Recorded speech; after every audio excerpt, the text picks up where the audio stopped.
Buenos días, queridos jóvenes, hermanos y hermanas. Sean bienvenidos a esta conferencia de Destaca las Caobas, sesión especial para adultos solteros. Esta sesión está siendo presidida por el elder Orlando Castaño, 70 autoridad de área. Dirige Luz Castillo, representante Hazel Estaca, una servidora. Y reconocemos la presencia del presidente de Estaca, César Gómez, José Manuel Flores, primer consejero de la presidencia de Estaca, y Grinaldi Paulino, segundo consejero de la presidencia de Estaca. El himno inicial será el número 3, ya regocijemos, y la primera oración será ofrecida por el hermano José Manuel Flores del barrio Villa Hora 1.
Padre Celestial, gracias por este día. Gracias por Jesucristo. Gracias por su sacrificio. Y también gracias por el libro de Mormón. Gracias porque restauraste todas las promesas para nosotros, tus hijos. Gracias por querernos tanto. Te pedimos el Espíritu en esta sesión para que cada uno de nosotros, con sus propias pruebas, pueda saber lo que necesitamos aprender hoy. Que podamos saber de nuevo que tú estás ahí para nosotros. Te pedimos estas cosas y las agradecemos. En el nombre de Jesucristo. Amén. Amén.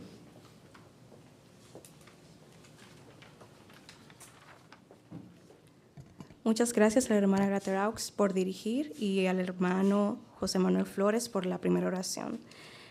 En los mensajes de hoy tenemos a Guzmeri Félix del barrio Atonuevo. Le seguirá Miguel Ángel Infante, presidente de la Escuela Dominical del barrio Villa Aura 2. Y le continuará los mensajes del matrimonio Edison Eve y Amanda Zapata.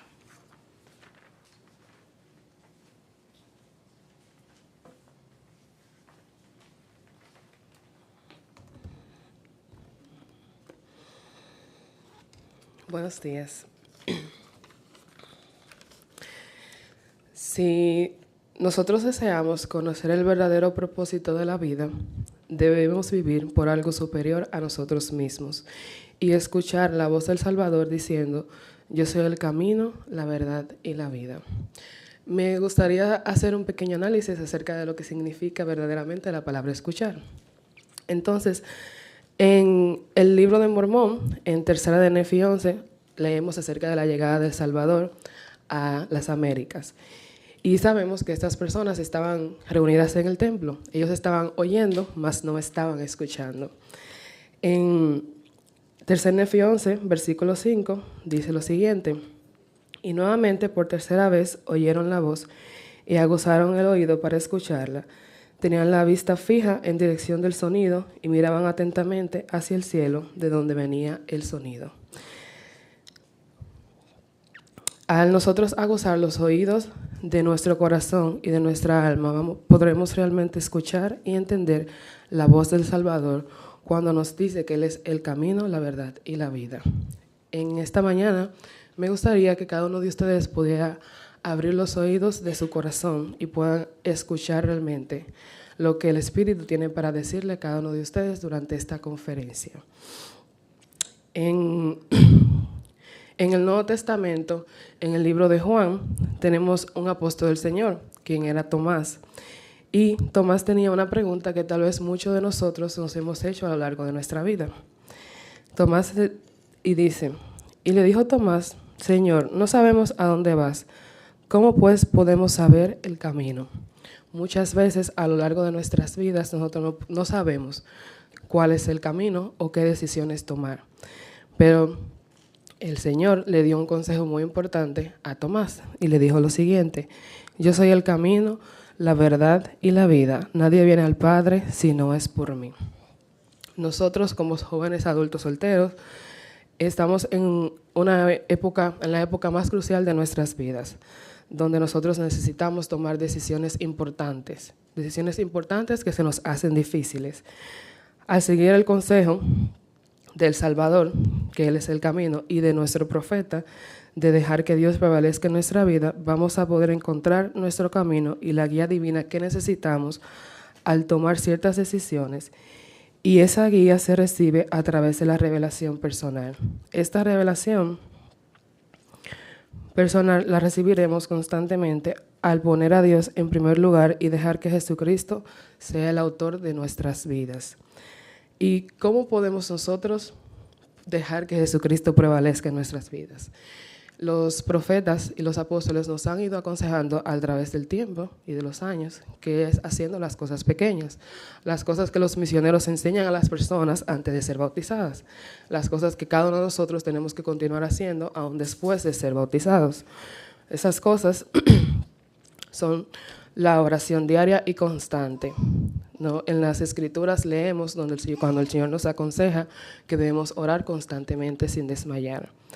El estudio continuo de las Escrituras y meditar en ella constantemente. No solo es como leer las Escrituras por leerlas, sino realmente meditar las Escrituras y profundizar y escuchar lo que el Señor nos tiene para decirnos en las Escrituras. También asistir a la iglesia cada domingo. No solo como asistir por asistir, como ya yo vine a la iglesia, sino realmente asistir y renovar nuestro convenio que nosotros hicimos cuando nos bautizamos. Y también esforzarnos lo más que podamos por asistir al Santo Templo, para hacer convenios con el Señor y renovar lo que ya hicimos con el Señor. Entre otras cosas que nos pueden ayudar a posicionar al Señor en primer lugar en nuestras vidas. A lo largo de mi vida yo he tenido experiencias personales donde el Señor me ha forzado a ponerlo en primer lugar. Una de las experiencias de mi vida fue cuando yo decidí irme a la misión. Como antes de la misión, yo no ponía mucho al Señor en primer lugar. Yo como hacía las cosas que había que hacer, pero no era como si yo voy a poner al Señor en primer lugar. Entonces, en la misión yo aprendí a que todo lo que nosotros vamos a hacer en esta vida lo dirige nuestro Padre Celestial. Nosotros no vamos a tener ningún éxito en nuestra vida si no ponemos al Señor en primer lugar. Todo lo que vayamos a hacer tenemos que ponerlo a Él, si no, no va a hacer nada. Es como dejar que Él como haga su parte. Nosotros podemos hacer nuestra parte, claro, pero también podemos dejar que el Señor también le ponga pinceladas a nuestras vidas y eso va a ser mejor. Yo testifico que estas cosas son verdaderas. Yo sé que si nosotros ponemos a Dios en primer lugar, nosotros vamos a tener una vida más tranquila, tener una vida más de paz. El Padre Celestial y Jesucristo desean que nosotros tengamos gozo también en esta vida, no solamente en la vida eterna, sino durante esta vida. Y nosotros tenemos que esforzarnos por encontrar ese gozo. Y yo testifico de estas cosas y los comparto con ustedes en el nombre de Jesucristo. Amén.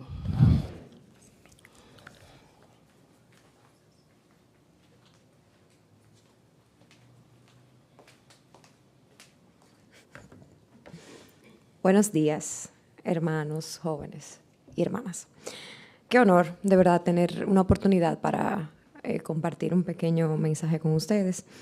No les voy a negar que cuando nos pidieron discursar, una persona muy allegada a nosotros nos dijo, deben cuidarse y deben orar mucho.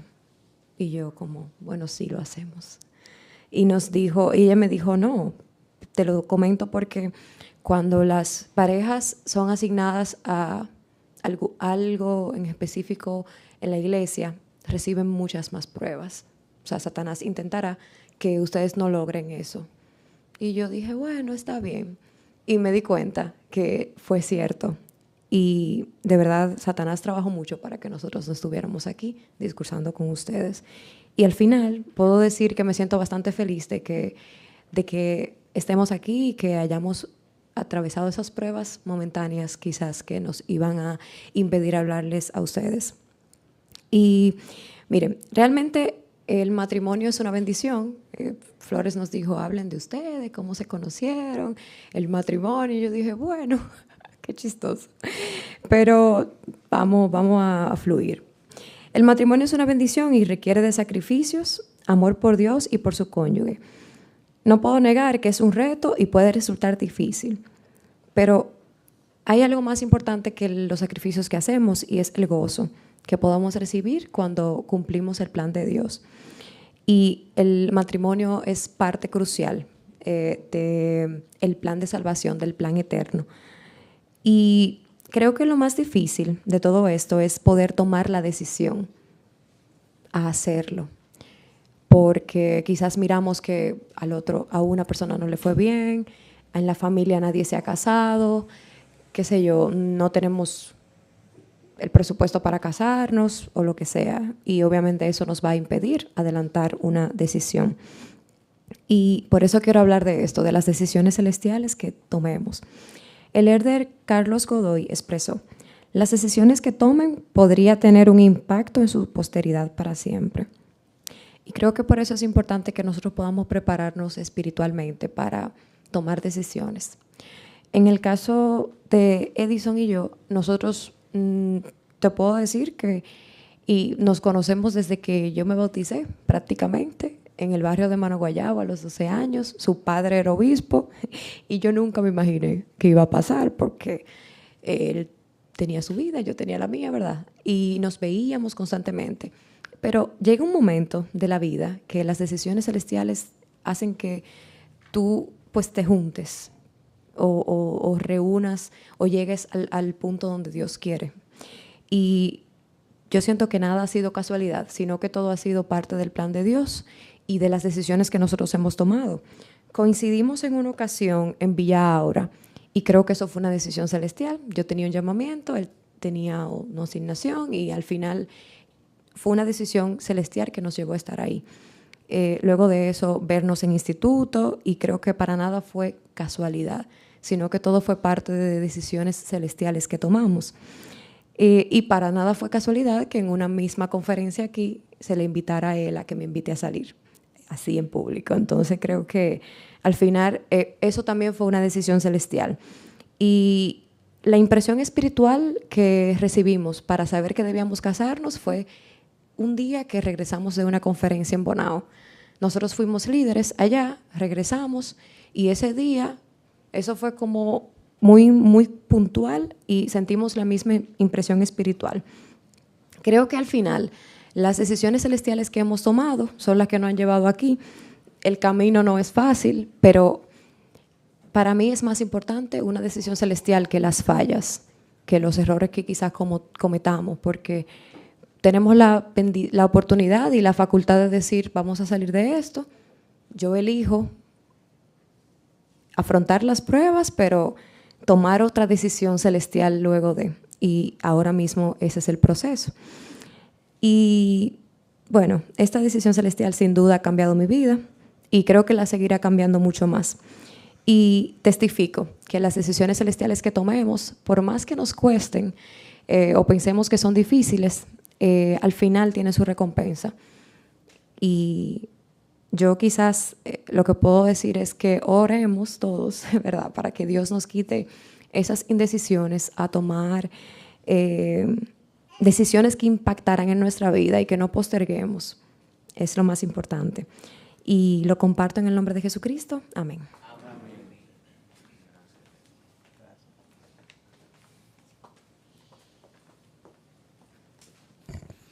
Bueno, yo corroboro todo lo que mi esposa ha dicho y creo que a pesar de que tal vez ella y yo no fue que hablamos en la casa antes de salir, mira, tú vas a tocar esto, pero creo que nos pusimos muy de acuerdo aún en el espíritu, porque aún recuerdo hace exactamente 3 años ya para esta fecha, como ella mencionó, para ese entonces el elder Brown, nosotros estábamos ahí sentados y él me dijo, hermano, si usted no la ha invitado a salir, hágalo.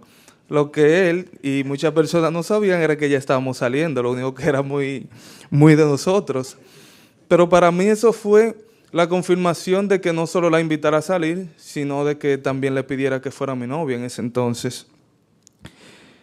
Creo que, como dijo Amanda, las decisiones celestiales son las que nos ponen en el lugar donde debemos estar en el momento en el cual debemos de estar también. Y digo esto porque haber tomado pequeñas decisiones que me acercaran más a mi Padre Celestial, como venir a instituto y tomar la decisión de corazón de servirle a Dios, me pusieron en el lugar que me iban a permitir encontrar la persona, por así decirlo, tal vez en el lugar que yo menos lo esperaba. Lo digo porque una de las primeras cosas que nos invitaron a nosotros fue a ser representante de los jóvenes adultos. Era algo que nosotros compartíamos, Pero creo que haber tomado la decisión de servir a Dios nos permitió conectar a través de este servicio a nuestro Padre Celestial. Y por eso yo quiero titular mi discurso: el servicio trae bendiciones, o servir a Dios trae bendiciones eternas, porque yo pude recibirla y por testimonio propio puedo decirle. Pero aparte de todo lo bonito, hermanos, que pueda pasar, creo que siempre hay dificultades para tomar las bendiciones, para tomar las decisiones que realmente nos van a ayudar a crecer. Y nosotros no fuimos la excepción. Y aún recuerdo que una de las decisiones más difíciles que yo tuve que tomar, o que tuvimos que tomar nosotros, es que en el trabajo que yo estaba en ese entonces, nos pusieron una condición. Nos decían: usted o permanece en el trabajo o se casa. Y nos habían puesto como un tiempo. Nos decían: usted tiene que tener tanto tiempo para poder hacer eso. Pero ya nosotros habíamos tomado nuestra decisión, hermanos. Y no les miento, fue una decisión difícil, porque hasta ese entonces creo que ha sido uno de los mejores trabajos que había conseguido. Pero yo nunca puse en una balanza de si elegía mi trabajo o la decisión de casarme con la persona que el Señor había puesto en mi vida. Y nada, hermanos, tomamos la decisión de casarnos. Y por testimonio puedo decirles de que en nuestro hogar, gracias a Dios, nunca ha faltado alimento y nunca ha faltado trabajo. Entonces, creo que cuando nosotros somos fieles a Dios, Él cumple sus promesas. Y nosotros hemos sido testigos de eso. A pesar de las pruebas que se pueden pasar, porque no todo es fácil, creo que si enfocamos a Dios y lo ponemos a Él en primer lugar, pues todas las cosas irán tomando su lugar, valga la redundancia. Y para continuar, me gustaría compartir una escritura con ustedes. Se encuentra en Corintios. Y yo voy a cambiar algunas de las palabras que tiene la escritura, que dice: no os ha sobrevenido, dice tentación, pero yo voy a poner: no os ha sobrevenido ninguna prueba que no sea humana. Pero fiel es Dios, que no os dejará ser probados más de lo que podáis resistir, sino que dará juntamente con la prueba la salida para que podáis soportar. Muchas veces me pongo en el lugar de Nefi, cuando su padre lo enviaron a buscar los anales a Jerusalén, y los hermanos de él, que se dieron cuenta que Labán los quería matar, pues querían regresar. No, eso no podemos hacerlo nosotros, que venga otra gente o que se queden en Jerusalén. Pero más sin embargo, Nefi les dijo: nosotros no vamos a regresar hasta que no hayamos cumplido lo que el Señor nos ha mandado. Entonces, lo que sí les puedo decir, jóvenes, que la decisión más importante que se puede tomar en la vida es con quién uno va a formar su familia. Porque a diferencia de la familia en la que uno nace, esa es la que Dios te dio. Pero la familia que uno crea es con la que tú decides compartir el resto de tu vida. Entonces, por eso es tan importante que tomemos decisiones correctas. Habrán veces, tal vez, que podamos ser como Labán y le digamos: Señor, mira, yo voy a regresar para el desierto con mi familia porque yo no aguanto, no puedo estar aquí en Jerusalén. Pero más sin embargo, el Señor nos va a dar las fuerzas para que nosotros podamos seguir adelante. Porque como dijo un presidente de la iglesia, ningún éxito en la vida puede compensar el fracaso en el hogar. Yo sé de que Jesucristo vive y de que las decisiones eternas y las bendiciones eternas comienzan con pequeñas decisiones que nosotros tomamos cada día. Y una de esas es el servicio a Dios. Y este ha sido mi mensaje y lo comparto en el nombre de Jesucristo. Amén.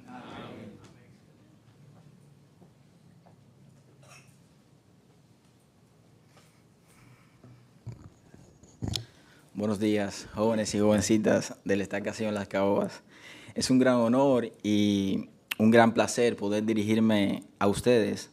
Yo realmente me siento muy humilde y privilegiado por la oportunidad que tengo de poder dirigirme a ustedes. En esta mañana, el discurso que quiero compartir con ustedes lo llamaré El Templo, mi refugio seguro. Como ya podrán notar, el tema que deseo compartir con ustedes es acerca del templo. Luego de orar por varios días, sentí que era sobre este tema en particular que debía tratar con ustedes, preciados jóvenes.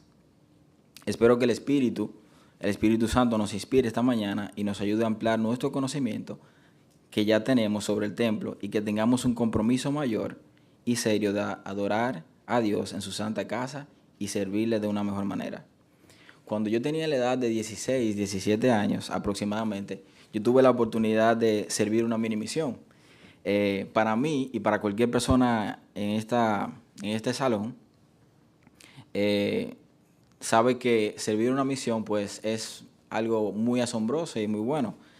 Y también pues le brinda experiencias asombrosas y maravillosas.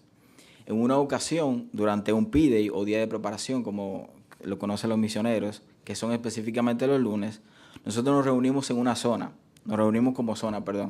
Es decir, nos reunimos todos los misioneros que pertenecían a esa área en particular y pues estábamos conociendo, estábamos compartiendo, todos juntos. Durante esa convivencia, un elder llamado Elder Martínez de México, que hoy en día somos buenos amigos, él nos hizo una pregunta. Porque bueno, estábamos hablando acerca de temas doctrinales y de la iglesia. Y él, pues, como parte de una prueba para como ver si nosotros realmente estábamos como aprendiendo o teníamos conocimiento, él nos hizo una pregunta. Él hizo, ¿cuál fue el primer templo que se construyó en sentido general? Como podrán imaginar, yo estaba callado, sin nada que agregar, y esperando que alguien más respondiera a la pregunta. Y yo esperaba que él no me escogiera a mí para responderla, porque bueno, yo estaba muy ignorante a la pregunta en ese momento. Luego de un silencio prolongado, nadie, absolutamente nadie, contestó su pregunta.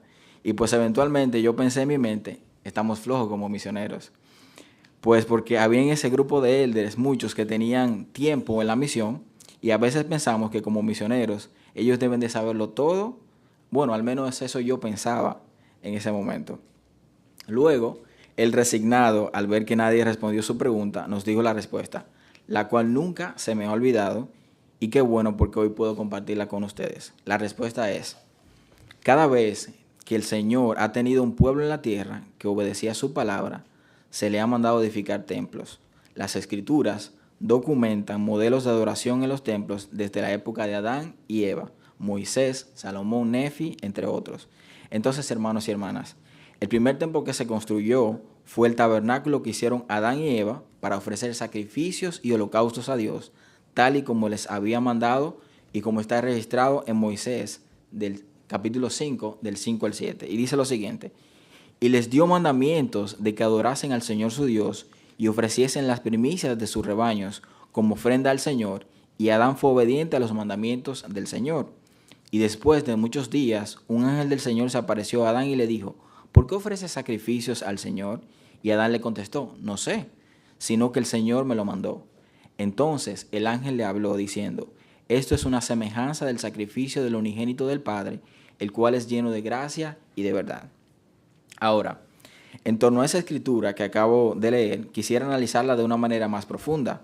En primer lugar, el primer versículo nos dice que el Señor les dio mandamientos a Adán y a Eva, de que lo adoraran a Él y de que ofrecieran las primicias de sus rebaños. Comparándolo con nosotros, hoy en día, ya no vamos a sacrificar animales como antes, porque ya esa práctica fue cumplida en nuestro hermano mayor Jesucristo, quien fue crucificado y por medio de Él, al ser santo y sin pecado, se ofreció como sacrificio para la redención del género humano.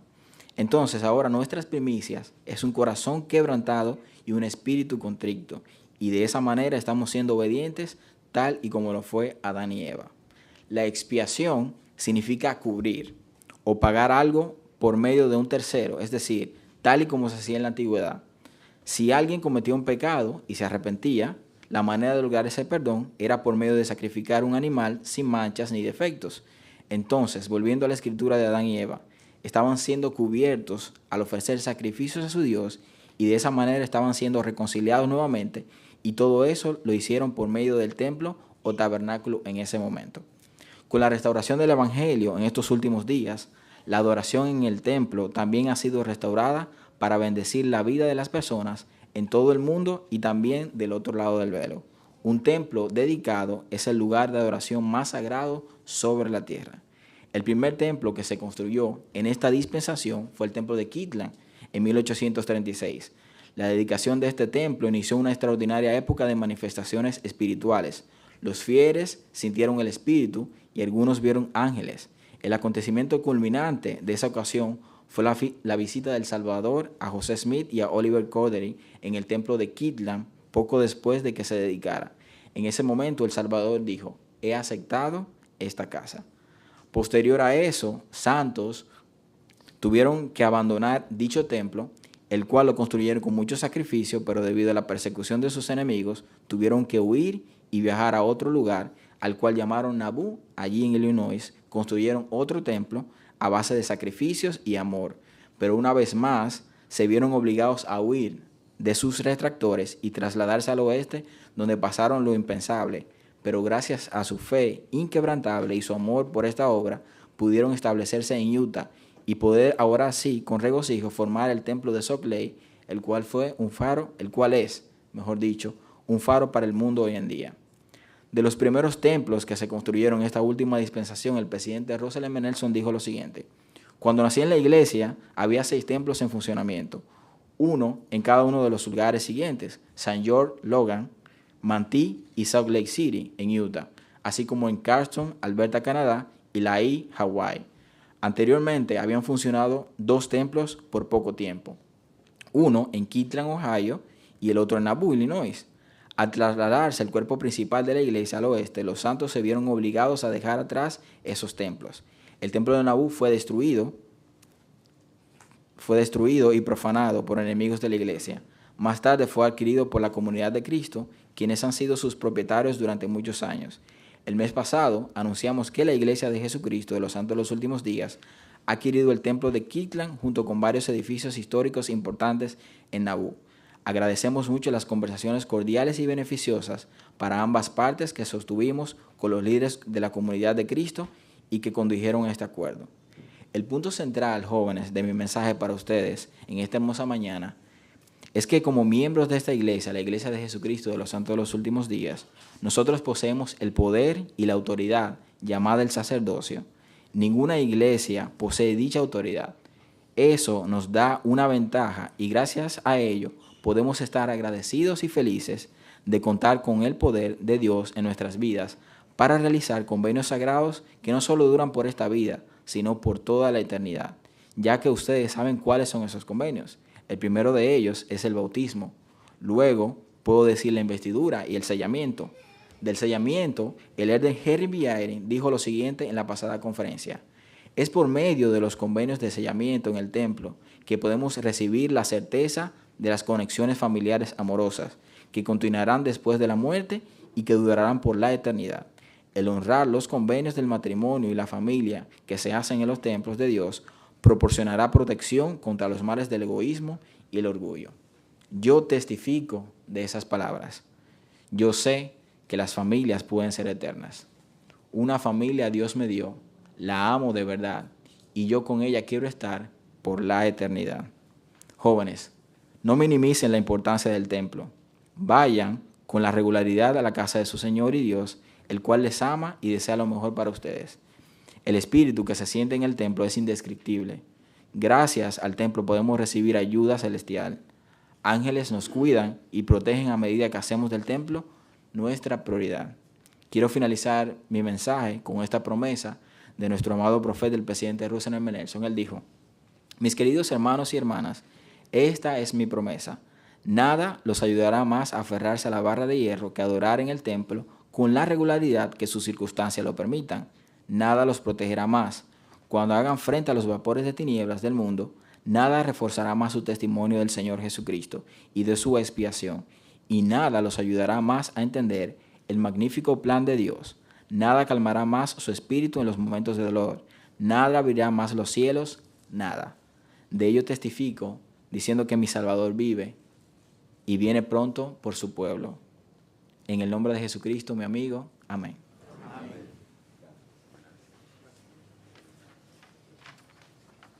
Muchas gracias a los jóvenes que se han dirigido a nosotros con esos hermosos discursos. A continuación tendremos un número especial por el coro de jóvenes adultos del Estaca Las Caobas. Al finalizar continuaremos con los mensajes del presidente de Estaca, César Gómez, Y nuestro último discursante, el elder Orlando Castaño, 70 autoridad de área. El himno final será el número 6, Jesús os llama, Israel Jesús os llama, y la última oración será ofrecida por la hermana Bianca Reyes, del barrio Iván Guzmán. Muchas gracias, jóvenes, por estar aquí con nosotros, por elegir permanecer y escuchar las cosas que el Señor quiere que ustedes escuchen. Les invitamos a que puedan permanecer con nosotros en la segunda sesión de la conferencia Destaca. Jóvenes, Jesucristo les ama. El Padre Celestial los ama inmensamente e infinitamente. Espero que todos puedan recordarlo todos los días de su vida y pasen un buen día de reposo.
Buen día. Gracias, jóvenes y jóvenes adultos solteros y casados. Gracias por el esfuerzo de estar aquí temprano esta mañana. De verdad que ustedes son increíbles. Al escuchar no solamente los mensajes de nuestros jóvenes, al escuchar el coro, el ver la disposición, el deseo de hacer las cosas que el Señor espera, realmente nos llena de regocijo. Estos son los momentos que uno siente que vale la pena el esfuerzo que se hace. Escuchando a Chanel,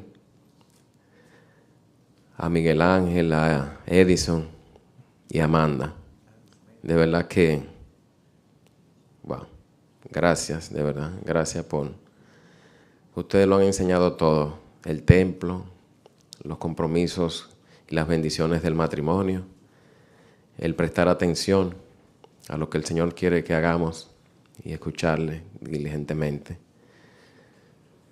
Lo de Edison y Amanda, quizá quiero decir brevemente. Ellos trabajaban en la misma empresa y había una política en la empresa que no podían estar casados y seguir trabajando en la misma empresa. Ahí fue que ellos tuvieron que tomar la decisión de o se casan o uno de los dos tiene que abandonar la empresa. Y ya él hizo la historia. Cuando decidimos por el Señor está obligado. Yo estoy obligado cuando hacer lo que os digo. ¿Y quién soy yo, el Señor, para prometer y no cumplir? Quiero hablar un poquito esta mañana y quiero agradecer también a Lele Castaño, que inmediatamente tuvimos la reunión de planificación de la conferencia y le presentamos esta posibilidad, esta sesión especial para ustedes. Él inmediatamente dijo sí, vamos a hacerlo. Él es que preside y estamos bajo su dirección todas estas últimas semanas y gracias a Dios por ello. Uno de mis libros favoritos del libro de Mormón es el libro de Nos. Y un solo capítulo. Pero siento que ha dado tantas respuestas a nuestras vidas en tan solo 27 versículos. Y por eso amo tanto el libro de Nos. Quiero leer los primeros 8 versículos, para dar un poco de contexto en lo que el Señor quiere que aprendamos esta mañana. Dice aquí: aconteció que yo, Enos, sabía que mi padre era un varón justo, pues me instruyó en su idioma y también me crió en disciplina y amonestación del Señor, y bendito sea el nombre de mi Dios por ello. Y os diré de la lucha que tuve ante Dios antes de recibir la remisión de mis pecados. He aquí, salí a cazar bestias en los bosques, y las palabras que frecuentemente había oído a mi padre hablar en cuanto a la vida eterna y el gozo de los santos penetraron mi corazón profundamente. Y mi alma tuvo hambre, y me arrodillé ante mi Hacedor, y clamé a Él con potente oración y súplica por mi propia alma. Y clamé a Él todo el día, sí, y cuando anocheció aún elevaba mi voz en alto hasta que llegó a los cielos. Y vino a mí una voz diciendo: Enos, tus pecados te son perdonados y serás bendecido. Y yo, Enos, sabía que Dios no podía mentir. Por tanto, mi culpa fue expurgada. Y dije yo: Señor, ¿cómo se lleva eso a efecto? Y Él me dijo: por tu fe en Cristo, a quien nunca jamás has oído ni visto. Y pasarán muchos años antes que Él se manifieste en la carne. Por tanto, ve, tu fe te ha sanado, te ha salvado. ¿Qué aprendemos de esta experiencia de Nos? Estos primeros 8 versículos del libro de Nos. Él da gracias a Dios por su padre, porque le crió en amonestación del Señor. Él puso atención también. Sin embargo, él tuvo que experimentar él mismo, por sí mismo, lo que ya su padre le había enseñado. Dice: y su alma tuvo hambre y me arrodillé ante mi Hacedor. Y oró durante todo el día y toda la noche, dice, hasta que llegó al cielo. Y entonces ahí él recibe la respuesta. Cuando viene la voz, le dice: Enos, tus pecados te son perdonados y serás bendecido. Tus pecados te son perdonados. Quiere decir que aunque él hizo tantas cosas buenas, necesitaba el perdón también. Había cometido errores, se había equivocado, pero tuvo hambre y se arrodilló, imploró por el perdón de sus pecados. Y al final la promesa del Señor a él es: ve, tu fe te ha salvado. Era su propia fe Aunque él reconoció tantas bondades en su padre, fue su propia fe que le salvó a él. Y él tuvo que experimentar por él mismo su proceso de arrepentimiento hasta llegar a ese punto. He querido titular este discurso Construir su propio camino. El Elder Quentin L. Cook habló de un consejo que recibió de su abuelo en esta última conferencia general. Y es bien importante lo que le dijo su abuelo. Punto número 1. Dice, el consejo principal que me dio mi abuelo fue que evitara sentirme con derechos o privilegios por motivo de sus fieles antepasados. Me dijo que debía centrarme en el Salvador y en la expiación del Salvador y que todos somos hijos de un amoroso Padre Celestial. Al margen de quienes hayan sido nuestros antepasados, cada uno de nosotros rendirá cuentas al Salvador de la forma en que ha guardado sus mandamientos. Nuestros hijos, María y míos, más de ella que míos, son una cuarta generación de miembros de la iglesia aquí en nuestro país. Pero ellos tienen que construir su propio camino. Que mi abuela, mi mamá, nosotros sus padres, hayamos hecho un esfuerzo por hacer las cosas correctas ante el Señor, no les garantiza a ellos el camino de regreso a nuestro hogar celestial. Igual, el consejo que recibió el Elder Cook de su abuelo fue ese. Qué bueno que tus antepasados fueron buenos, pero tienes que construir tu propio camino, porque vas a tener que rendir tus propias cuentas. Hace unos 2 meses, más o menos, hablo mucho con mi hijo Víctor, habla mucho conmigo de todo. Tenemos una confianza muy, muy especial. Y bueno, de repente él me está hablando de un proceso en su trabajo, que unas aplicaciones, unas cosas. Y un día me dice, tú no sabes. Yo transcribí lo que él me escribió. Es corto. Dice, ¿tú no sabes que mi jefe está conociendo la iglesia? Oh, qué bien. Y estaba donde nuestro primo ayer. Él no sabía nada. Dice, y aquí viene lo que aprendí, lo que él me dijo. Dice, y me puse a pensar en todas nuestras interacciones y pensé, qué bueno que yo no he hecho nada de qué avergonzarme. Él está construyendo su propio camino. Y al él decirme eso, aproveché el momento y la conversación y el espíritu, aunque era por mensajes, pero se sentía mucho el espíritu en lo que él me decía. Recordé la pregunta número 6 y se la envié de la entrevista que tenemos para las recomendaciones para el templo. Dice, ¿sigue usted las enseñanzas de la Iglesia de Jesucristo en su comportamiento para con los miembros de su familia y otras personas, tanto en privado como en público? Porque estamos aquí ahora, ¿verdad? Estamos en una conferencia, podemos estar en una reunión sacramental, con camisa blanca, corbata, vestido formalmente para el Señor, pero cuando salimos de aquí, ¿qué somos? Como hijos de Dios. ¿Qué enseñamos a la persona con nuestro ejemplo? Que aprendemos aquí, porque lo que hacemos aquí es para enseñarlo a los demás con nuestro ejemplo primero. Entonces, el ministerio público y el ministerio privado tienen que estar al mismo nivel. Lo que aprendemos es para enseñarlo con nuestro ejemplo. El Elder Stephen R. Bangerter, de los 70, enseñó un principio también muy importante en esta conferencia general pasada. Él contó que su padre se había acercado, él tenía unos 13 años primero, y su padre le invitó a acercarse al que quería tener una conversación. Dice que él estaba cortando el césped y él le invitó a sentarse a su lado. Y lo primero que le dijo fue, su padre, a él le dice, lo primero que mi padre me dijo fue, te amo. Y dice, fue la manera como que él captó mi atención, porque normalmente no me lo decía con mucha frecuencia, y entendí que en ese momento quería decirme algo importante. Dice, mi padre me preguntó cuáles eran mis metas en la vida y pensé, bueno, recuerden que era en ese momento un joven de 13 años. Dice, eso es fácil. Sabía 2 cosas con certeza. Quería ser más alto y quería ir a acampar más a menudo. Son los deseos de un jovencito de 13 años. Dice, yo era un alma sencilla. Él sonrió, se detuvo por un momento y me dijo, Steve, me gustaría compartir algo contigo que es muy importante para mí.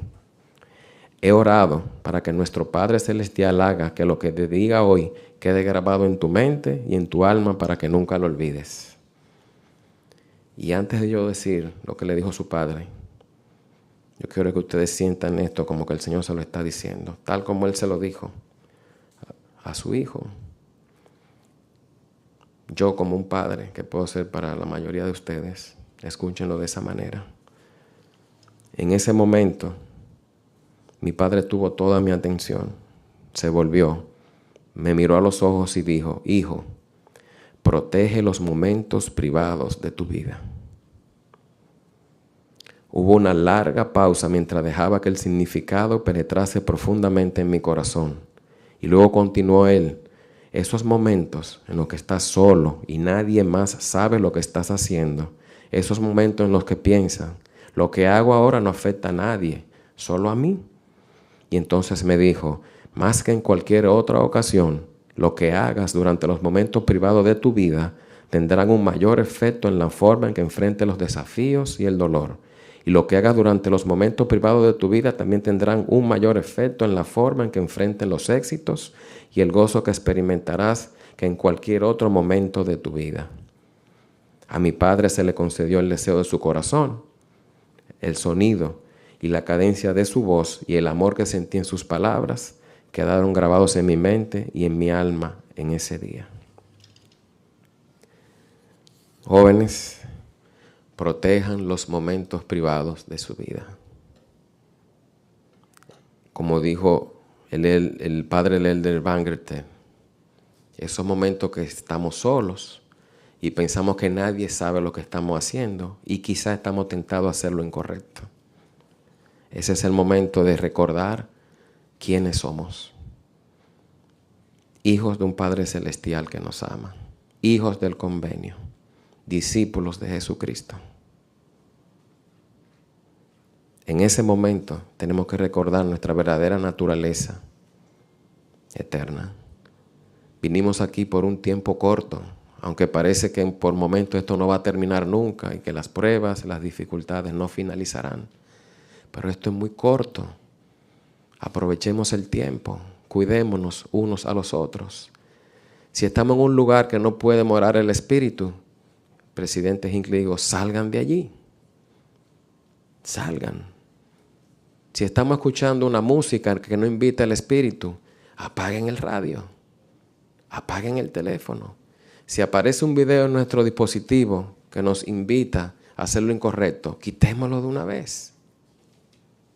Los problemas no van a cesar. Los problemas van a existir siempre. Las tentaciones van a estar con nosotros día tras día para todos los hijos de Dios. Y mientras más nos acerquemos a Dios, más seremos tentados. Entonces, hay maneras de hacerlo. El Señor nos ha dado a todos nosotros una vía para cumplir todo lo que Él nos manda. Porque cuando soy débil, entonces soy fuerte. El Señor no nos pide que demostremos fortaleza. Él quiere que seamos prudentes. Y si los hombres vienen a mí, les mostraré su debilidad.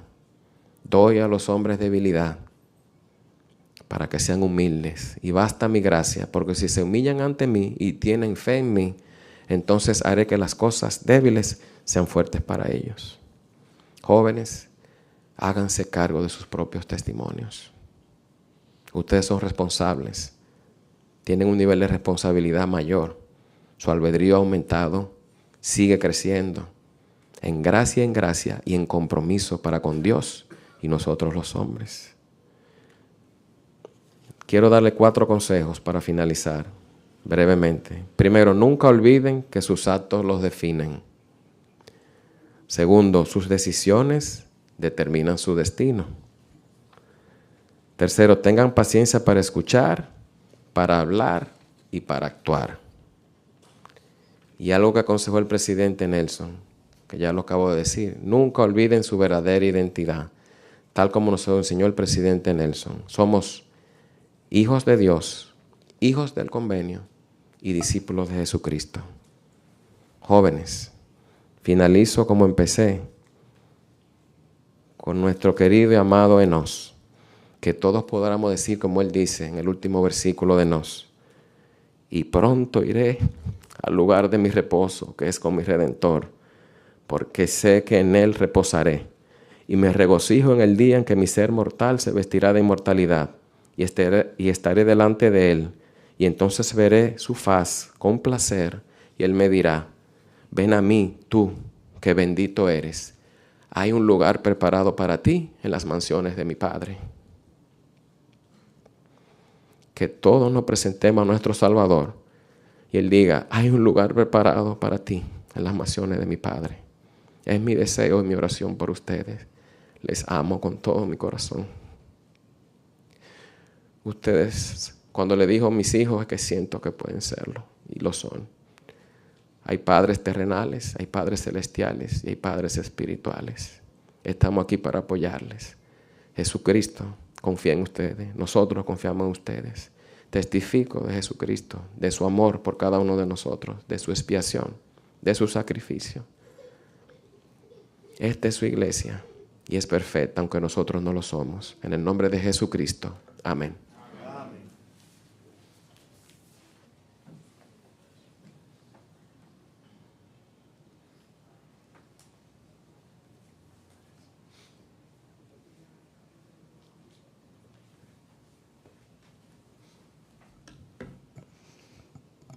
Buenos días, queridos jóvenes. De verdad que hemos sido bendecidos con la presencia del Espíritu y ustedes lo han hecho posible, como dijo el presidente, de poder llegar temprano, de poder estar aquí atentos.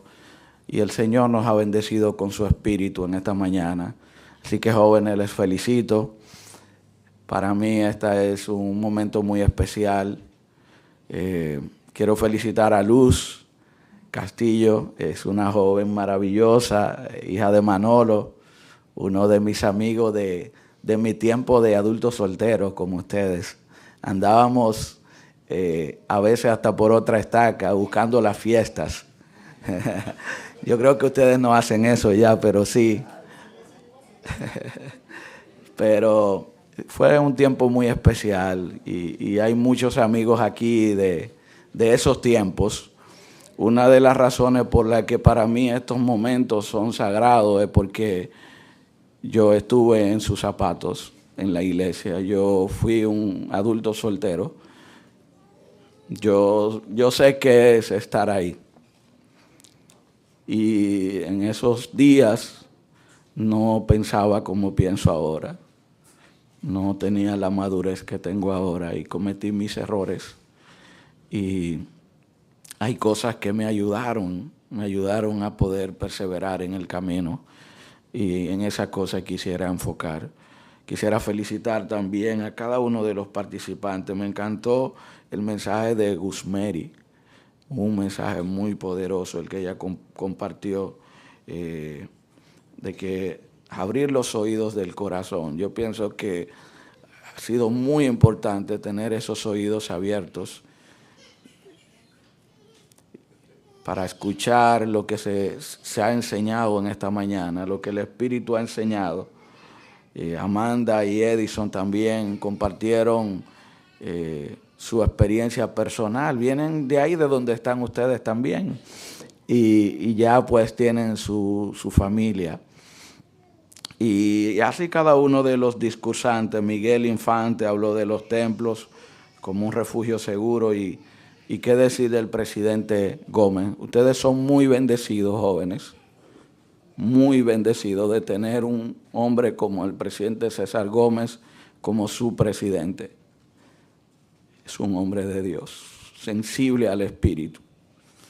Es un hombre que se deja guiar y le está guiando hacia el Señor. Escuchen sus mensajes. Es muy poderoso seguir sus preceptos. Y el escuchar a Amanda y a Edison hablar del matrimonio, no iba a hablar acerca de eso, pero quiero la primera parte compartir algo.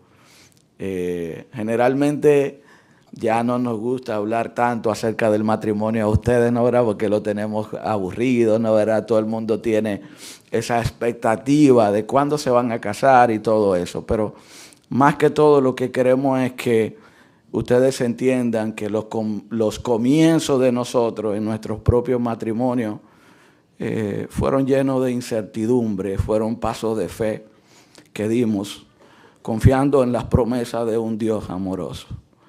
Y cuando me casé con la hermana Dareidi, pues teníamos mucha incertidumbre, cómo iba a ser todo, si nos íbamos a acostumbrar el uno al otro y cómo íbamos a ser autosuficientes en la vida. Y yo quiero compartir con ustedes algunas de las cosas que pasaron al presidente Russell M. Nelson. Este libro se llama Enseñanzas de la vida de un profeta, presidente Nelson. Y en ese libro habla de su vida y él relata cómo fue su experiencia cortejando a Dancel y sus primeros años de casado. A mí me gusta mucho escuchar esto porque quizás pensamos, bueno, ellos se casaron con todo resuelto y estaban tan seguros y él es el profeta, pero no es así, jóvenes, no ha sido así para nosotros. Y dice él que él tenía un talento, él cantaba bien y estaba muy agitado en ese tiempo como un joven estudiante de medicina, pero él sacaba tiempo para las cosas del arte y de la iglesia, eso eran su pasión. Y alguien le invitó a participar en una obra de teatro que era como un musical, era cantando. Y en esa obra, dice él que pasó lo siguiente. Dice, cuando en la obra escuchó a una joven cantar, él dijo, Russell quedó instantáneamente fascinado con una hermosa chica de cabellos oscuros en el escenario que tenía la voz de soprano más hipnótica que jamás hubiera escuchado antes. Ella captó su mirada y su oído.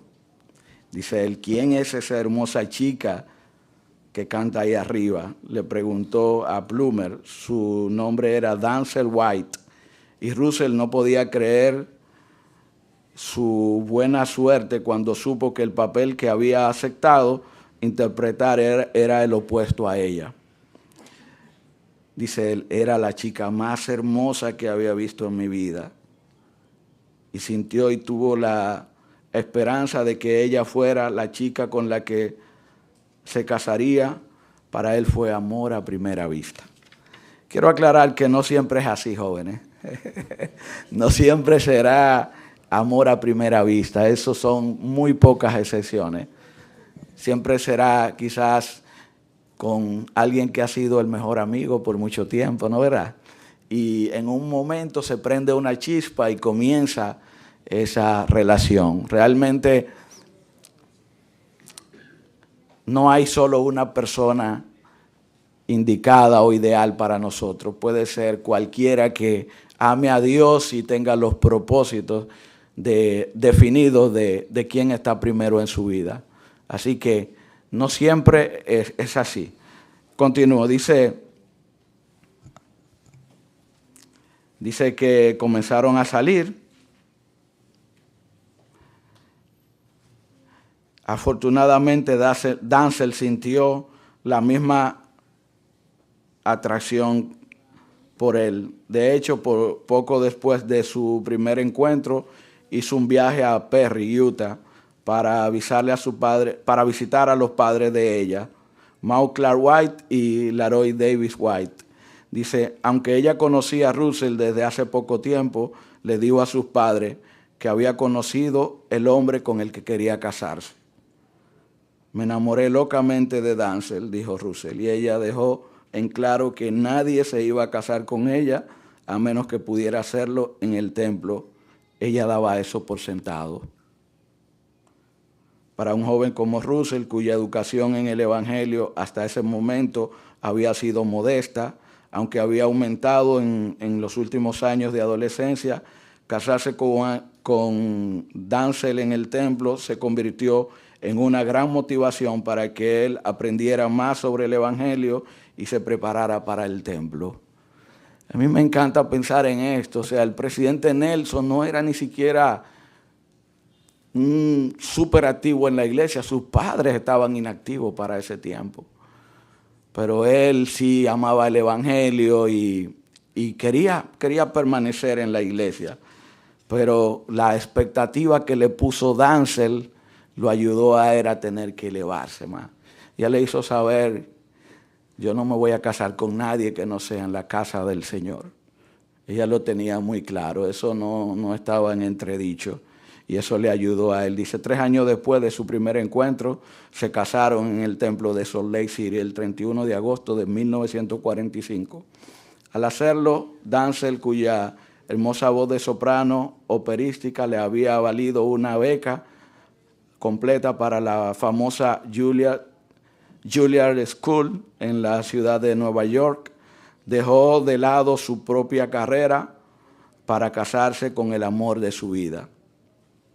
Eran jóvenes, Dancel tenía 19 años y Russell solo 21. Aunque él ya estaba en el segundo año de la escuela de medicina, los padres y hermanos de Russell no pudieron asistir al sellamiento en el templo y no estaban contentos con eso, admitió él, pero ellos amaban a Dancel y aprobaron que nos casáramos. Así que eso les ayudó a lidiar con el hecho de que su inactividad en la iglesia les impediría estar en el templo. Bueno, para no cansarle el cuento, se casaron, Dancel abandonó esa beca y esa carrera y se dedicó a ayudar a su esposo a que se hiciera profesional. Se mudaron a Washington para llegar ahí, hasta conseguir el pasaje para llegar se le dificultaba. Encontrar un lugar donde hospedarse fue otro problema, era muy difícil en esos tiempos, previo a la Segunda Guerra Mundial, y había mucha incertidumbre. Dice, cuando llegaron allí, como siempre, se dispuso a hacer 2 cosas a la vez.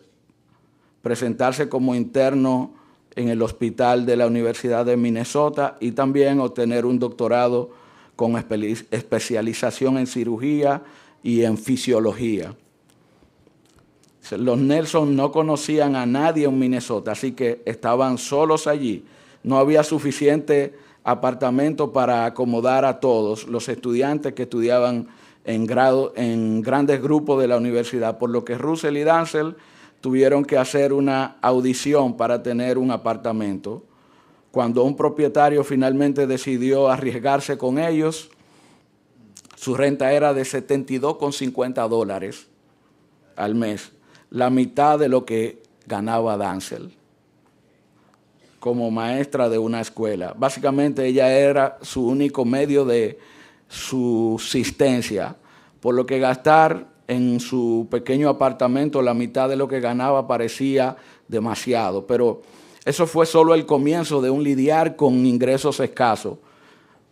Los mayores desafíos financieros para la joven pareja estaba por venir, porque el doctor Nelson se estaba embarcando en años de formación doctoral que se interrumpirían aún más cuando él se alistó en el ejército al estallar la guerra de Corea.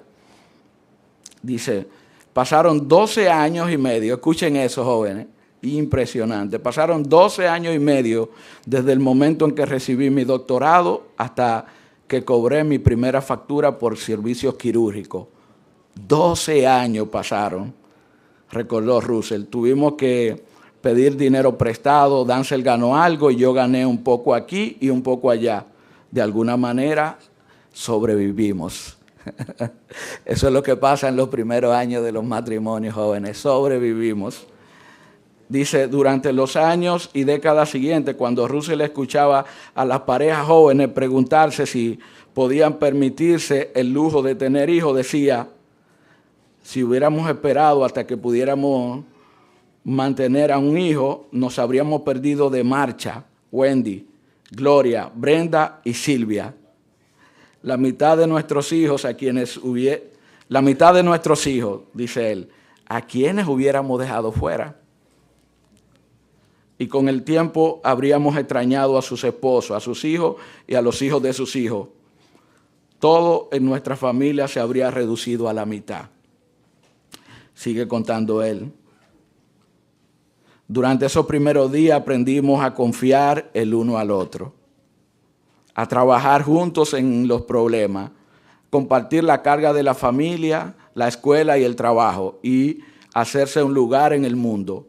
Conocían el estrés y la presión, pero sus vidas eran plenas y si se hubieran preguntado, habrían insistido en que se sentían ricos porque se tenían el uno al otro. Sigue diciendo, dice, decir que sus primeros años de matrimonio fueron de crisis monetaria sería suavizar la realidad de sus escasos recursos de dinero. En cierto momento, Darcel tuvo que trabajar como maestra de día y dependiente en una tienda de música de la noche para apoyar a su esposo en la escuela de medicina. En una ocasión, mientras estaban en la escuela de medicina de la Universidad de Utah, cuando al final del mes les faltaba $35 para sus gastos, Russell recogió a Darcel después de la escuela y la llevó al Hospital Santo de los Últimos Días, donde cada uno vendió cerca de medio litro de sangre por $25. Cuando retiraron la aguja del brazo de Darcel, ella le dijo a Russell, no te olvides de pagar el diezmo de mi sangre. Nos reímos de eso más tarde, pero esos momentos no eran cosa de risa. Donar sangre tenía que ser nuestro nivel más bajo económicamente, pero incluso entonces la primera preocupación de Darcel fue que pagáramos el diezmo al Señor.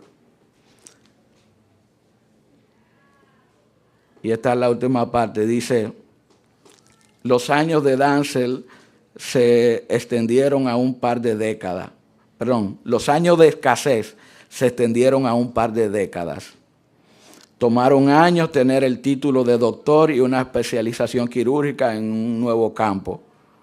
Así que, aunque los días pioneros en la cirugía de corazón abierto fueron emocionantes, dramáticos, aventureros, llenos de presión y satisfactorios, no fueron precisamente lucrativos. A medida que su joven familia siguió creciendo, los niños parecían no darse cuenta de que no era normal dormir dormir en castres militares, pero de alguna manera se las arreglaron y con el tiempo cambió su situación financiera. Y dijo Russell, me complace decir que llegó el día en que pude permitirme comprarle a Darcel una mesa y una lámpara. Mis queridos jóvenes, les comparto esto porque no es fácil, hay que armarse de valor y fe, pero en el matrimonio es que nosotros podemos llegar a alcanzar la medida de nuestras creaciones. En esa relación sagrada que nuestro Padre Celestial ha designado como el destino eterno, el lugar para lograr el destino eterno de sus hijos, es donde toda esa experiencia nos prepara para llegar a ser un Dios. Aquí hay algunas parejas jóvenes, qué bueno que le invitaron, porque otra de las razones es que postergamos a veces tener los hijos, estamos esperando hasta que la situación sea favorable, pero mire lo que dicen ellos, las primeras 5 hijas nacieron en esos momentos en que no había dinero para muchas cosas, pero trajo mucha felicidad luego tener a esas hijas y a sus esposos.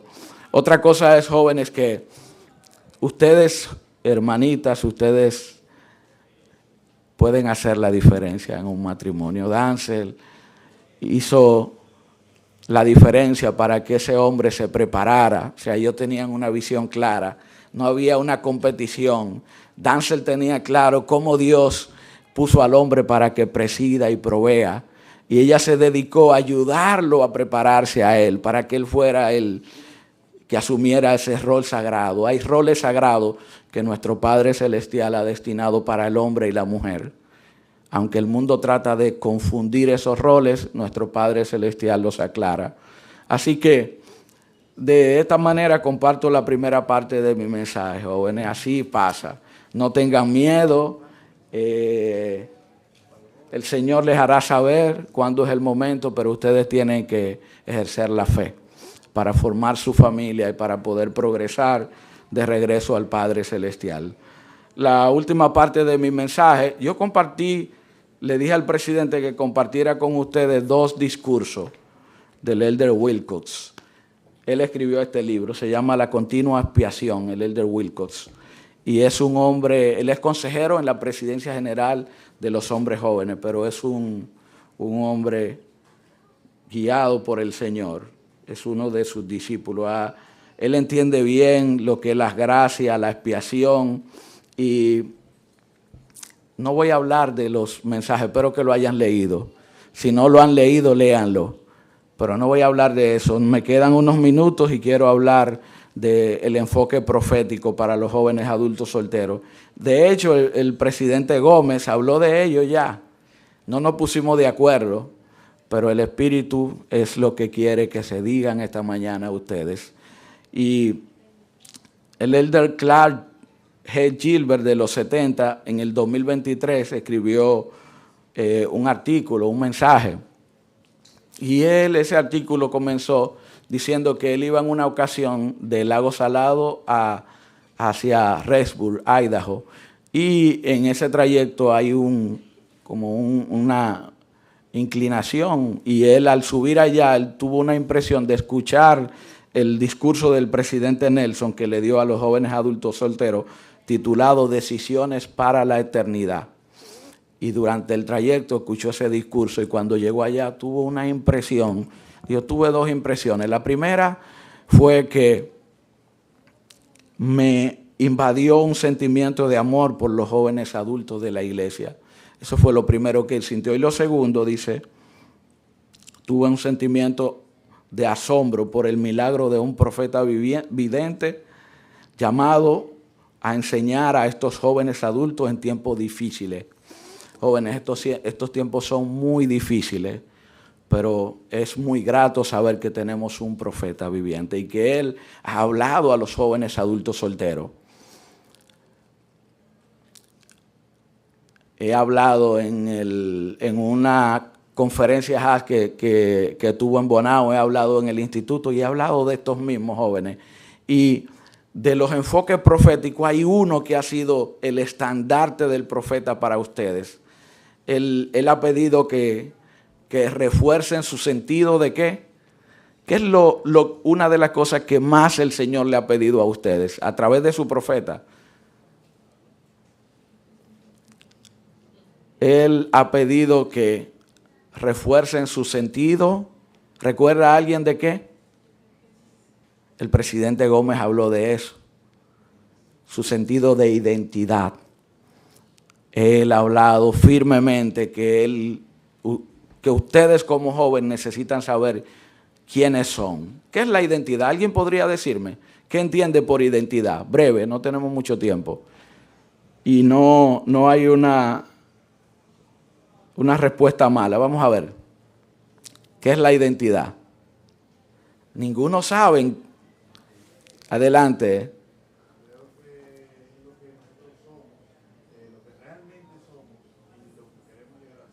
Exacto, lo que somos. La identidad define quiénes somos nosotros. ¿Y qué ha dicho el profeta? ¿Cuál es nuestro sentido de identidad? ¿Cuál debe ser? ¿Cuáles son las etiquetas que definen nuestra identidad? ¿Cuáles son? Él ha hablado de 3 etiquetas que definen nuestra identidad, definen quiénes yo soy. Primero, ¿quién yo soy? Hijos de Dios. Más importante que todo es que somos hijos de Dios. O sea, no somos una cosa rara de por ahí, somos hijos de nuestro Padre Celestial con una naturaleza y un destino divino. Segundo, Él nos ha pedido que nos identifiquemos como hijos de ¿qué? Hijos del convenio. Nosotros hemos hecho un convenio con Dios y ese convenio nos une a Él en una relación de convenios. Y tercero, la tercera cosa que debe definirnos, ¿cuál es? Somos discípulos de Jesucristo. Esas 3 etiquetas deben definirnos. Esa es nuestra identidad. Quiero compartir una cita que compartió el mismo presidente Nelson. Dice que él, cuando era uno de los apóstoles, en una reunión de capacitación de líderes, él enseñó lo siguiente. Eso lo citó el elder T.R. Callister, diciendo que le impresionó esa declaración del presidente Nelson. Él dijo, escuchen bien, jóvenes, y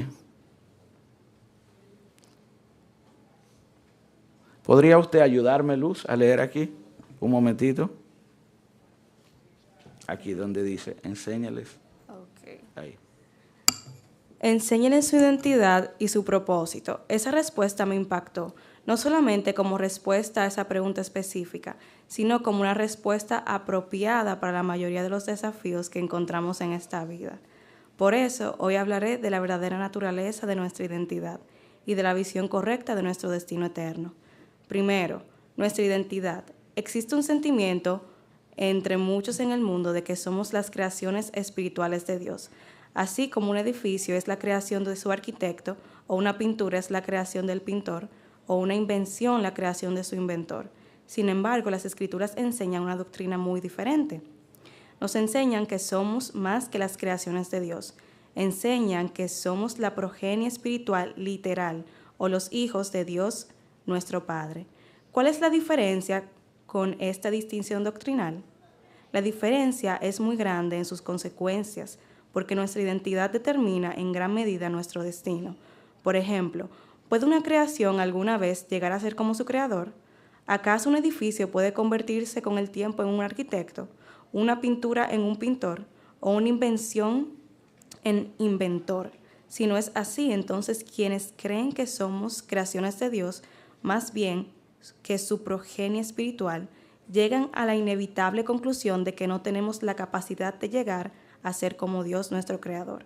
En esencia, esa doctrina de identidad ha definido y señalado un destino inferior. Por otra parte, como miembros de la Iglesia de Jesucristo de los Santos de los Últimos Días, creemos en que somos la progenie espiritual de Dios y hemos heredado rasgos espirituales que nos dan el potencial divino de llegar a ser como nuestro Padre, Dios el Padre. Con respecto a esta identidad, el presidente Boyka Parker escribió: tú eres un hijo de Dios. Él es el Padre de tu espíritu. Espiritualmente eres de nacimiento noble, el simiente del Rey de los cielos. Graba esa verdad en tu mente y aférrate a ella. Sin importar cuántas generaciones haya en tus ancestros mortales, no importa a qué raza de gente o pueblo representes, el cuadro genealógico de tu espíritu se puede describir en una sola línea. Eres un hijo de Dios. Esta doctrina de identidad es la que define nuestro destino potencial de lograr la deidad. Si alguien no comprende su identidad divina, entonces nunca entenderá correctamente su destino eterno. La identidad y el destino son en realidad socios inseparables. Gracias. ¿Qué tú entendiste, Luz? ¿En serio? Bueno, yo lo quiero resumir en esta parte, realmente. Para mí siempre fue un poquito difícil saber cuál era mi identidad como hija de Dios, porque en la iglesia siempre se nos dice, se nos enseña que somos hijos de Dios, somos hermanos de Jesucristo, Él es nuestro Salvador y nuestro hermano mayor. Pero, ¿qué realmente significa ser un hijo de Dios? Y yo nací dentro de la iglesia, y algunas personas piensan que al ser miembros de la iglesia desde niños sabemos todo o muchas cosas, y realmente yo no lo sé todo. Y no lo sabía todo en ese momento cuando me hice esa pregunta. Y me puse a pensar en qué significa ser un hijo de Dios. Alguien habló sobre que debemos cuidar nuestros momentos de privacidad. Presidente Gómez. El presidente Gómez. Tanto lo que hacemos en público como lo que hacemos cuando estamos solos. Realmente no estamos solos. Hay una persona que siempre nos ve. Y me gusta mucho en los momentos de dificultad, cuando yo pensaba que no podía hacer algo, justamente también en esta conferencia, cuando se me pidió dirigir, yo le dije al presidente Flores, presidente Flores, ¿por qué usted me hace eso? ¿Por qué usted me lo hace? No, yo no sé cómo voy a hacerlo. Y recordé algo que siempre me decía mi abuelo, y es que el miedo es el enemigo de la fe. Y yo sé que yo soy una hija de Dios, una hija muy amada de Él. Lo he sentido en los momentos felices, de gozo, en los momentos de dificultades, en los momentos que he tenido que llorar, y esta mañana también lo recordé y agradecí por eso, por estar aquí con ustedes. Y eso comparto en el nombre de Jesucristo. Amén. Amén. Gracias. Gracias, Luz. Entonces, en síntesis, lo que el profeta, siendo un apóstol, expresó en esa cita es que no somos creaciones de Dios, simplemente somos hijos de Dios, con el potencial de llegar a ser un día como Él, como el Padre Celestial, un Dios. Entonces, eso debe de ayudarnos a cambiar todo, porque el tener esa naturaleza divina nos ayuda a aclarar nuestro destino, de dónde venimos, a dónde debemos llegar. Entonces, eso es muy importante. Entonces, ¿cuál ha sido uno de las armas de Satanás? ¿Ustedes creen que él está trabajando con los jóvenes y con los adultos con su sentido de identidad? ¿Ustedes creen eso? Claro que sí, de una manera increíble. Ustedes, dijo la hermana Guzmeri, que están en una edad trascendental de su vida porque están tomando las decisiones más importantes, están en una etapa de independencia.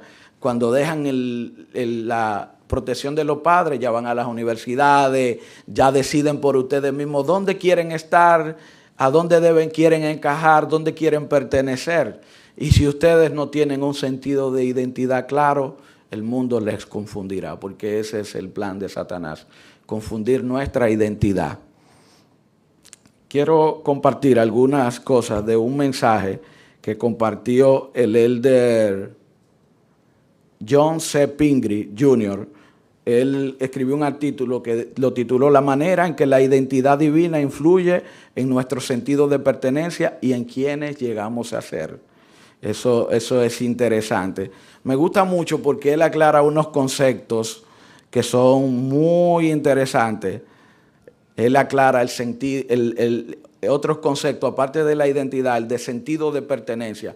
Uno de los propósitos de la organización de los adultos solteros es lograr que ustedes tengan un sentido de pertenencia, ustedes sepan dónde pertenecen. Pero hay otro concepto que es encajar. Entonces quiero compartir cómo él aclara estos conceptos usando a la sociedad. Dice él, la Sociedad Estadounidense de Psicología define el sentido de pertenencia como el sentimiento de ser aceptado y aprobado por un grupo. Ese es el sentido de pertenencia. El sentimiento de ser aceptado, aprobado por un grupo, ¿no, verdad? Lamentablemente no todos gozamos del sentido de pertenencia. A veces tratamos de amoldarnos para ser aceptados. Todos queremos encajar, explica la psiquiatra británica Joanna Cannon. A fin de lograrlo, a menudo presentamos versiones ligeramente diferentes de quienes somos, dependiendo del entorno y de las personas en cuya compañía estamos. Quizás tengamos varias versiones de nosotros mismos, en el trabajo, en la casa e incluso en línea. En línea. Me río porque como presidente de Destaca recuerdo a veces alarmarnos por ver un joven que tenía una manera de ser en la iglesia y cuando tú veías sus redes sociales, habían cosas que no concordaban. Entonces, a eso él se trata. A veces, por encajar, entonces, nosotros negociamos quiénes somos y actuamos como si no lo supiéramos. Y eso es lo que él está diciendo y lo que dice la psicóloga. Continúo, dice, es importante señalar que hay una diferencia entre encajar y pertenecer. Escuchen bien esto, jóvenes. Brent Brown, investigadora y autoridad estadounidense, observó, encajar y pertenecer no son lo mismo. De hecho, el encajar es una de las mayores barreras para pertenecer. Repito, el encajar es una de las mayores barreras para pertenecer. Encajar tiene que ver con evaluar la situación y llegar a ser quien se tiene que ser a fin de ser aceptado. Repito, encajar tiene que ver con evaluar la situación y llegar a ser quien se tiene que ser a fin de ser aceptado. Pertenecer, por otro lado, no requiere que cambiemos quienes somos, requiere que seamos quienes somos. Así que, mis queridos jóvenes, es nuestra oración y la del profeta que ustedes fortalezcan su sentido de identidad. Estudien la doctrina de la identidad, estudien la doctrina del plan de salvación, estudien la doctrina que le ayuda a saber quiénes ustedes son como hijos de Dios. Y entonces cuando ustedes refuercen eso, ustedes también sabrán quiénes no son. Porque Satanás a veces quiere que creamos que somos quienes no somos. Y a veces para ser aceptados en lugares y ambientes, entonces nosotros rebajamos nuestra norma al nivel del entorno. Y eso no debe pasar. Así que, mis queridos hermanos, ruego para que ustedes desarrollen un sentido de pertenencia. Y dice el elder Pingree, dice, en resumen, el aceptar nuestra identidad divina influye en dónde deseamos pertenecer. Y el lugar de pertenencia que escojamos nos llevará a quienes lleguemos a ser con el tiempo. Repito. En resumen, el aceptar nuestra identidad divina influye en dónde deseamos pertenecer. Y el lugar de pertenencia que escojamos nos lleva a quienes llegamos a ser con el tiempo. O sea, mis queridos jóvenes, la identidad es algo innato que viene con nosotros, pero el discipulado hay que llegar a ser. Hay un proceso en el camino, hay que transformarse. Y los lugares donde ustedes escojan pertenecer van a influir en esa transformación de ustedes a discípulos, de nosotros a discípulos. Así que, mis queridos jóvenes, tienen que ser muy cuidadosos de dónde quieren encajar, de dónde quieren pertenecer, porque ustedes pertenecen a la familia de Dios y Él espera que ustedes logren su potencial divino. Con esto termino.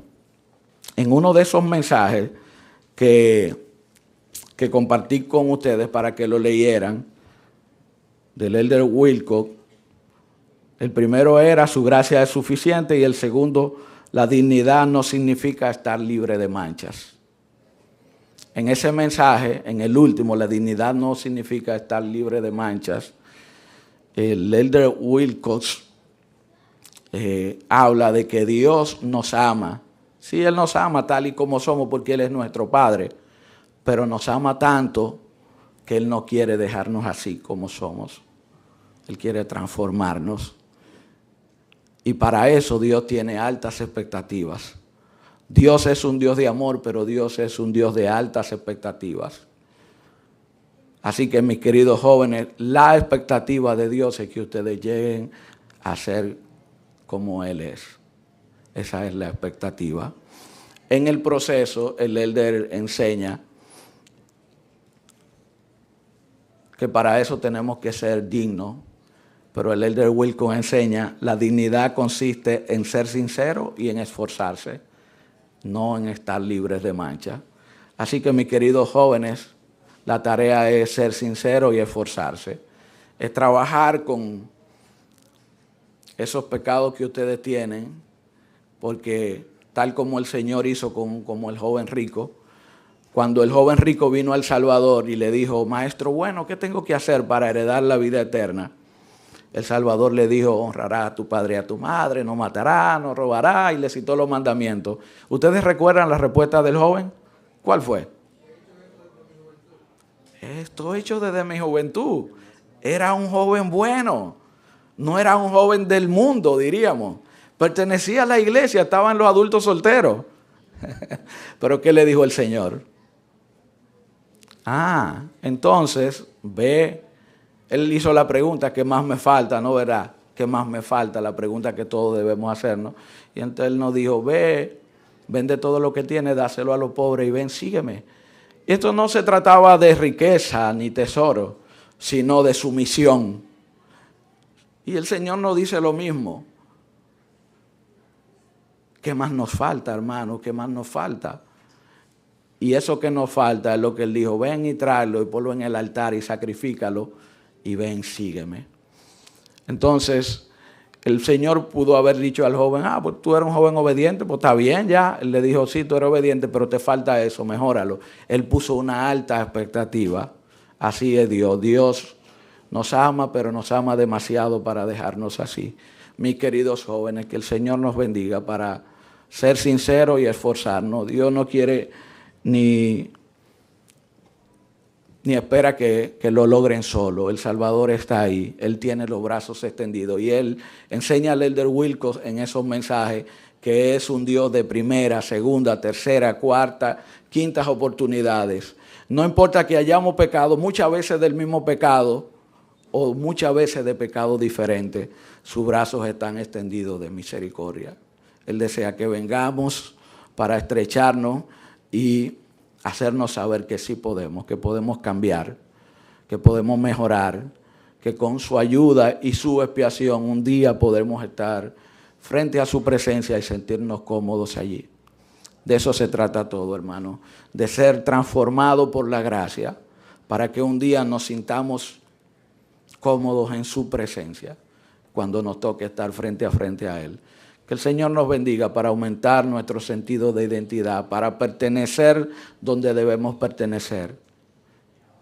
Yo sé que Dios vive, que Él nos ama tanto que envió a su Hijo y que su Hijo no solo vino, sino que se ofreció para venir, porque nos ama también, nos ama a nosotros, porque desea cambio, porque Él tiene esa alta expectativa, pero también tiene esperanza y confianza en nosotros. Y comparto esto en el nombre de Jesucristo. Amén.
volver allá.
Amado Padre Celestial, en esta mañana te queremos dar las gracias por estar aquí reunidos y por estos hermosos mensajes que se compartieron. Te pedimos que seas tú guiándonos siempre para hacer las cosas correctas y poder poner en práctica todas las cosas que hemos recordado y aprendido el día de hoy. Te pedimos que tu Espíritu siga con nosotros en las demás sesiones y estas cosas las dejo dicho en el nombre de Jesucristo. Amén. Amén. Muchas gracias.